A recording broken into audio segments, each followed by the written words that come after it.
Bueno, qué bueno alabar al Señor juntos y vamos a prepararnos para escuchar la palabra de Dios y donde estemos vamos a orar para que el Señor haga de nuestro corazón una buena tierra. Padre, en el nombre poderoso de Jesús te damos gracias por la bendición. Otra vez te damos gracias por esta bendición de la comunidad. Ayúdanos a ser sal, ayúdanos a ser luz y pedimos que, de hecho, abrimos nuestros corazones para que tú nos abres y que nuestro corazón sea buena tierra para el fruto que tiene que dar la semilla de tu palabra que tú pongas en nuestros corazones. En el nombre poderoso de Jesús. Amén. Y bueno, estamos en una serie que se llama 5, a través de los 5 libros del Pentateuco, los primeros 5 libros de la Biblia, pero hoy yo quiero hacer una pausa de la serie, porque creo que el tiempo lo amerita. Algunas personas en medio de este aislamiento lo ha dejado más que con la sensación de estar trancados en su casa, con la sensación de estar en la calle, de estar indefensos, algo así como abandonados o perdidos. Yo estuve perdido una vez, de hecho, siempre lo acuerdo, aunque hace ya 30 y pico de años, y algunos conocen esta historia. Yo había ido con mi familia al Quisqueya Park un día de Reyes porque era el gordo de la semana, celebraba ese día un especial para niños y por supuesto iban a regalar juguetes. Y mientras aprovechábamos estar en las atracciones donde los niños podían estar, yo recuerdo que los botecitos, los caballitos, yo tenía unos 5 o 6 años, a mí se me ocurre la brillante idea de ir a la montaña rusa, que no era necesariamente el espacio ideal para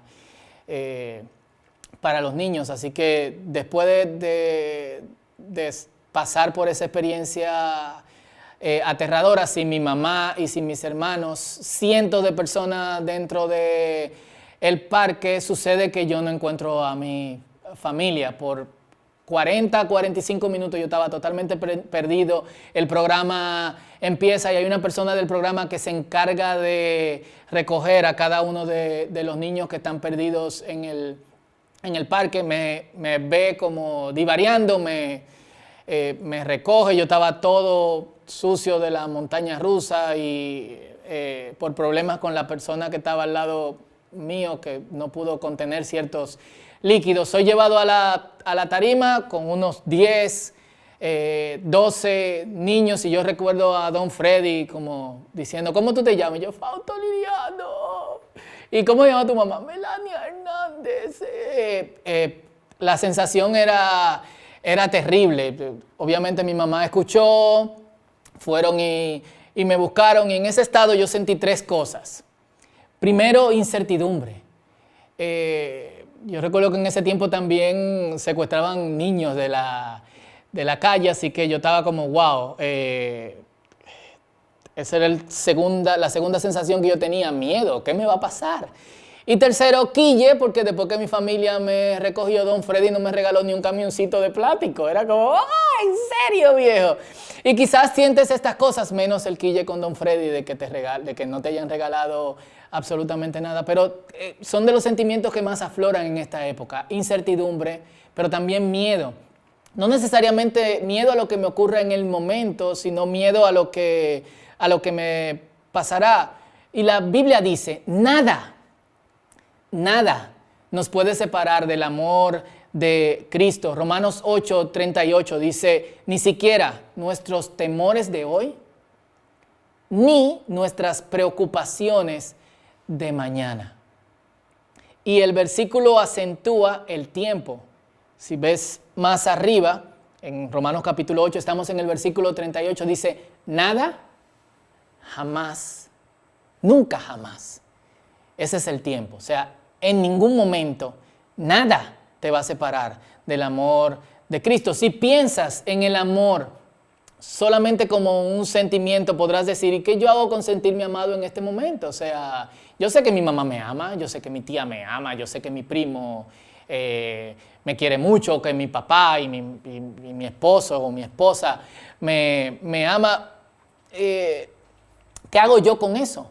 ahora. Mientras el sentimiento de otros hacia nosotros es abstracto, el amor de Dios hacia nosotros es concreto. Por eso esto es muy importante.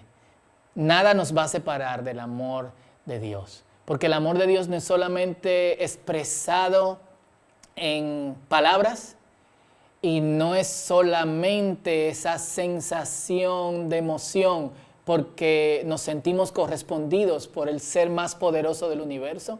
El amor de Dios se traduce en provisión, como dice en Filipenses 4:19, que Dios nos dará todo lo que necesitemos en todo tiempo. Se traduce en seguridad, como dice en el Salmo capítulo 91, verso 4, Él está alrededor de nosotros en todo tiempo, en todo momento. Se traduce en paz. Juan 14:27, Jesús le dice a los discípulos, yo les doy mi paz, yo les dejo mi paz, y no como el mundo la da.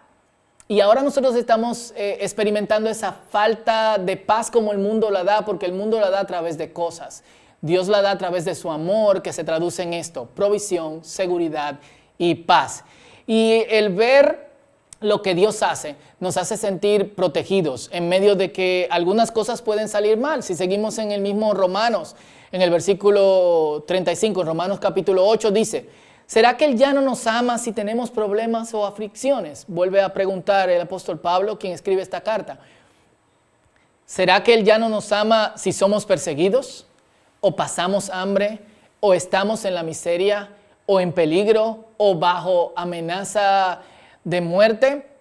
Y todas estas cosas podemos sentirlas y de alguna manera preguntar, ¿dónde está el Dios proveedor, o el Dios de seguridad, o el Dios de paz? En el verso 37 responde, claro que no. A pesar de todas estas cosas, nuestra victoria es absoluta en medio de Cristo, quien nos amó. Así que nosotros en este momento debemos ser la gente de no fear, como decía una famosa calcomanía de los años 80, sorry, soy viejo. Había t-shirt también. La gente de no miedo. Y hoy quiero enfocar el mensaje en dos direcciones. Uno, ¿cómo enfrentamos nuestros miedos? Dos, ¿cuál es la mejor forma de orar en estos tiempos? Muchos de los personajes bíblicos sintieron miedo en momentos específicos. Abraham, en un momento en donde llegó a un lugar desconocido, sintió miedo de que le pasara algo a causa de su esposa. Jacob sintió miedo primeramente de su hermano Esaú, y salió huyendo. Y después de su suegro Labán, y también salió huyendo. Moisés, David. Y en los casos de estos cuatro personajes, tuvieron que salir de donde estaban para proteger su vida. Aún así vieron la provisión de Dios. Pero hay también un personaje bíblico que sintió miedo, y ese personaje es Jesús. Sí, o sea, sorprendentemente, Jesús sintió miedo, se sintió aterrado. Mira lo que dice Marcos capítulo 14, del verso 33 al verso 34. Que Jesús se llevó a Pedro, a Santiago y a Juan, que eran los 3 discípulos entre los apóstoles más cercanos a él, y comenzó a afligirse y a angustiarse profundamente. Les dijo, mi alma está destrozada de tanta tristeza. Me conmueve de hecho leer este pasaje. Dice, hasta el punto de la muerte. Quédense aquí y velen conmigo. O sea, imagínate que tú estás con Jesús, la persona que tiene que animarte, la persona que tiene que ayudarte a mantenerte fuerte, quien en tantas ocasiones te ha dicho, ¿qué te ha pasado? ¿Por qué has perdido la fe? Y de repente, en una noche de potencial peligro, no solamente para su vida, que él ya lo ha confesado, sino también para tu vida como discípulo suyo, en tiempos sumamente salvajes. Y ese Jesús, quien es que siempre te ha brindado seguridad y que siempre te ha brindado paz, de repente te dice, me siento angustiado hasta la muerte. ¡Wow! O sea, no sé cómo yo me sentiría con Jesús diciéndome, ¿puedes quedarte conmigo? Me siento triste. Y eso me ayuda a conectarme con la humanidad de nuestro Señor. con el hecho de que también sintió lo que muchos de nosotros están sintiendo en este momento. Terror. Terror. Y es lo natural en nuestra humanidad, porque nosotros conectamos naturalmente, valga la redundancia, nuestro futuro, que solamente puede ser proyectado porque nosotros no tenemos ningún control sobre lo que pasará después, pero nosotros conectamos este futuro proyectado con el significado de nuestras vidas. Así que nos fajamos, como decimos en buen dominicano, trabajamos con las habilidades y los recursos que tenemos en el presente y que adquirimos en el pasado también, para de alguna u otra forma hacer que en el futuro estemos seguros, y en cierto modo lo que nos hace sentir que el presente vale la pena. Y ya hemos visto que si nos proyectamos solamente a nuestro futuro inmediato, a lo que va a pasar en 10, 15, 13 años, estamos fritos. Y creo que lo hemos mencionado en otros mensajes en el círculo. El ser humano necesita proyectarse a un futuro para en cierto modo sentir que hay estabilidad. Y a lo que nos llevan las Escrituras siempre es: Dios va a brindarnos un futuro mejor. Por eso Pablo dice en Romanos 8:37 que a pesar de todas estas cosas, nuestra victoria es absoluta. Porque Él no solamente está pensando en lo que le está pasando en ese momento, y está de más decir, porque la mayoría lo conocemos, sino por las conversaciones en nuestras congregaciones, también por las clases de historia, ya sea en el colegio, o los que han estudiado la Biblia o han leído historia de la iglesia saben lo perseguida que fue constantemente la iglesia de Cristo. Y él sabía en ese momento que el Señor tenía un futuro mejor. ¿Y qué hizo Jesús? Jesús enfrentó sus miedos. No lo negó, pero lo enfrentó. ¿Cómo? La primera forma en que lo hizo fue confrontando la angustia por el futuro inmediato con el gozo de vivir en el futuro que Dios tiene preparado para todos nosotros. Lo repito, confrontando la angustia de perder o de lo que va a ser vivido en el futuro inmediato con el gozo de estar en el futuro que Dios preparó para nosotros. Dice así en Hebreos capítulo 12, versículo 2, debido al gozo que le esperaba, Jesús soportó la cruz, sin importarle la vergüenza que ésta representaba. Ahora está sentado en el lugar de honor, junto al trono de Dios. O sea, debido al gozo que le esperaba, pensó los beneficios del futuro que Dios tiene para todos nosotros y todos ellos, a través de lo que yo voy a hacer en este momento como hijo de Dios, es mucho mejor. Le dan 50,000 patá al futuro que yo voy a enfrentar próximamente. Lo segundo, orando. Y en esa misma ocasión en que siente angustia, le dice a los discípulos que lo acompañan, en Mateo capítulo 26, versículo 41, velen y oren para que no cedan ante la tentación, porque el espíritu está dispuesto, pero el cuerpo es débil. En este momento, muchos de nosotros lo que estamos sintiendo o lo que podemos sentir es el cuerpo ganándole al espíritu. Y es en ese momento donde la oración tiene que multiplicarse. El apóstol Santiago va en la misma dirección en Santiago capítulo 5, versículo 3 y dice, ¿alguno de ustedes está pasando por dificultades? Ore. Y creo que ese consejo va para todos nosotros, especialmente en este momento. Y si estás afligido, ora más. Hermanos, esta es una impresionante oportunidad de transformarnos en la gente de oración que nosotros debemos ser. No hay excusas de tiempo, no hay excusas de espacio. ahora lo tenemos. Y tenemos la posibilidad de que esto se transforme en un hábito. De modo que nuestro espíritu tenga relevancia con sus emociones y sentimientos sobre todo lo que nuestro cuerpo ha aprendido y cómo nuestro cuerpo responde a través de los años. Pero también, ¿cómo oramos? No solamente oramos por nosotros, sino también la Biblia nos indica en qué dirección nosotros debemos orar. Y yo quiero enfocarnos en los capítulos 64 y 65 del libro de Isaías. Y me gustaría leer gran parte del capítulo 64, que dice así, desde el versículo 3.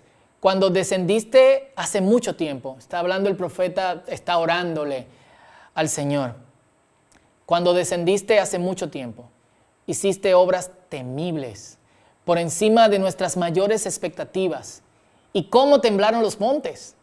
Desde el principio del mundo, ningún oído ha escuchado, ni ojo ha visto a un Dios como tú, quien actúa a favor de los que esperan en Él. Y esto es una relación de correspondencia. Dios actúa a favor de quienes esperan en Él. Versículo 5, tú recibes a quienes hacen el bien con gusto, a quienes siguen caminos de justicia. Pero has estado muy enojado con nosotros porque no somos justos. Pecamos constantemente. ¿Cómo es posible que personas como nosotros se salven? Y yo quiero, no me voy a adelantar, voy a seguir leyendo. Estamos todos infectados por el pecado y somos impuros.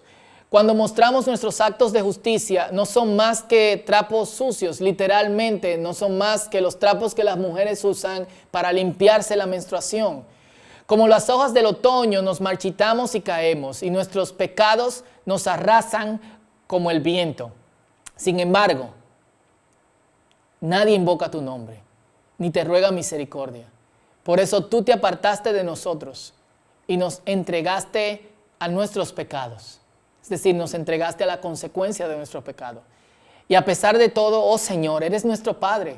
Nosotros somos el barro y tú el alfarero.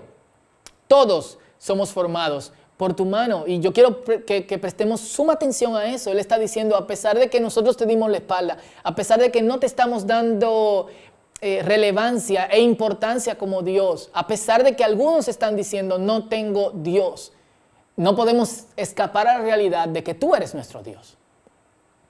Dios no se gana su título al tener un contacto especial con una persona específica. Dios es Dios, tú lo ames o no lo ames, tú le des el frente o le des la espalda, Dios es Dios. Y eso no cambia. Versículo 9, no te enojes tanto con nosotros, Señor. Por favor, no te acuerdes de nuestro pecado, de nuestros pecados para siempre. Te pedimos que nos mires y veas que somos tu pueblo. Tus ciudades santas están destruidas. Sión es un desierto. Versículo 11, el templo santo y hermoso, donde nuestros antepasados te alababan, fue incendiado. Y todas las cosas hermosas quedaron destruidas. Después de todo esto, Señor, ¿aún rehusarás ayudarnos? ¿Permanecerás callado y nos castigarás? ¿Cómo oramos? No solo oramos por nosotros. No solo oramos por el miedo que quizás puedas sentir. No solo oramos porque quizás la provisión que teníamos para una semana, ahora tenemos que estericarla para 2 o 3. No solo oramos porque no sabemos qué hacer con los niños en nuestra propia casa. No solo oramos porque no sabemos si nuestro trabajo está seguro. Oramos por otros. Y el profeta se encuentra básicamente en el mismo contexto en que nosotros nos encontramos ahora mismo, en un contexto de sufrimiento. Y dentro de ese mismo contexto, la gente ha abandonado a Dios. La gente le ha dado la espalda a sus antiguas tradiciones en las que Dios era el centro de sus vidas y estaban de alguna u otra manera íntimamente relacionados con este Dios que es espíritu, pero es concreto. no es una abstracción, gobierna cada área de nuestras vidas. Y ahora ni siquiera tienen a Dios en cuenta. Y toda posibilidad de esperanza se ha agotado. Pero Isaías, que no se encuentra en la misma posición, que es quizás una de las pocas personas fieles en ese momento, no dice, yo estoy bien, ellos están mal, wow, yo soy profeta, sácame de aquí porque no hay remedio con esta gente. Él asume el pecado, la tristeza, la responsabilidad de todo el pueblo sobre sí mismo. Y clama, aunque no lo es, como si fuese culpable. Eso, hermanos, se llama intercesión. Aunque quizás no estés angustiado, aunque no estás pasando por momentos de tristeza, aunque no te sientes como, esto es el final, tienes la sensación o sientes desprecio hacia otros que de alguna otra manera se sienten hundidos en este momento, nosotros debemos orar, aunque no seamos culpables, debemos orar por un mundo que quizás es culpable y por un mundo que no está viendo que su única esperanza en este momento es Dios. ¿Y cuál es la respuesta de Dios al profeta? Isaías 65 del 1 al 2 dice, hablando el Señor dice, estaba listo para responder, pero nadie me pedía ayuda. Estaba listo para dejarme encontrar, pero nadie me buscaba. Aquí estoy, aquí estoy. Dije a una nación que no invocaba mi nombre. Todo el día abrí mis brazos. Dios siempre ha estado ahí. Dios le dice, yo siempre he estado ahí. Vamos a volver nuestra mirada a Dios. Si eres de los que le has dado la espalda, si eres de los que en este momento dice, la idea de Dios debe ser abandonada, no da resultado en este momento, vamos a poner nuestra confianza en Dios y en el poder de su Espíritu, como nuestra seguridad, como leímos, como nuestra provisión, como leímos, como nuestra paz, como leímos, y por lo que es. Y como creyentes, creo que esta es la oportunidad de levantarnos como la iglesia que puede transformar y brindar verdadera esperanza a este mundo. Richard Foster una vez reflexionaba y decía, los cielos y la tierra están a la expectativa de que surja gente guiada y empoderada por el Espíritu de Dios. Toda la creación espera con ansias el surgimiento ahora de gente que conozca la vida y el poder del reino de Dios. Ha pasado antes, puede pasar otra vez. Yo creo que puede pasar otra vez y puede pasar otra vez contigo y conmigo. Dios va a hacer grandes cosas. Vamos a ponernos en sus manos. Que el Señor te bendiga y te proteja. Que el Señor sonría sobre ti y sea compasivo contigo. Que el Señor te muestre su favor y te dé paz. Oramos. Padre, aquí estamos. Quita nuestros miedos. Queremos ser la gente que tú usas. Queremos ser tu instrumento. Pedimos en el nombre poderoso de Jesús que tú nos uses. Señor, pedimos también por las personas que se sienten aterradas en este tiempo. Oramos por ellos. Perdónanos por tener miedo. Perdónanos porque nos ha faltado la fe. Ayúdanos a creer en ti. En el nombre de Jesús. Amén. Dios te bendiga.